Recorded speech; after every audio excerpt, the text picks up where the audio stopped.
Good morning, mayong aga. Dalawang balik pa lang ako sa hakot ng mga laruan ng mga alaga ko. Parang nabawasan na ako ng 5 kilo Tinatawanan lang ako ni Bridget. Ito, hiwain ko muna yung bread. Yung bread na Tita Chay. Ito guys, ang aking lovely sourdough. Gusto niyo makita ang sa gitna?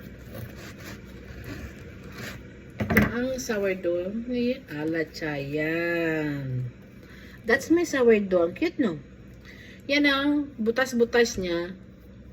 Yan ang parang nagbabubbles kasi napiperment itong tinapay na to kaya nagbabubble siya. Kaya sa hindi alam ng sourdough, kasi ang sourdough guys, ipiperment mo to siya ng maximum 38 hours para maano talaga. Pero minsan 24 hours or overnight. Depende kung anong gusto mo. Kasi pag na-permit mo to, mawala na yung sugar niya. Maganda sa health. Walang sugar sa mga diabetes, sa mga ano. Maganda ito sa inyo guys. This is my sourdough yun. Malambot siya. Soft. Crunchy outside, soft inside. Parang ako. Soft. This is my child's my sourdough. My lovely sourdough. Mango. Like, sarap ito, lagyan mo ng butter and tuna. Kung ano lang gusto mo or cheese. Di ba? Kaya sa gustong matuto magawa ng sourdough, guys, just hit the inbox. Just PM me.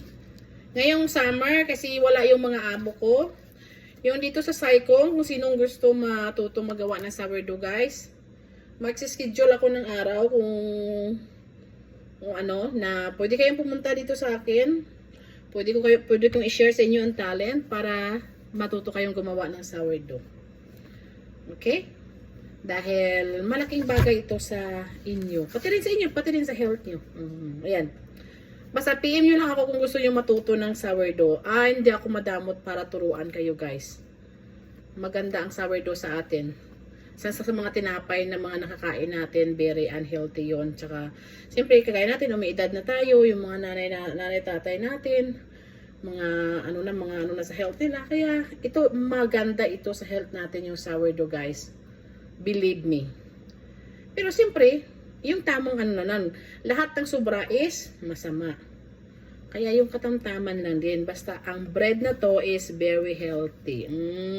Bounce? Yes. I love you all.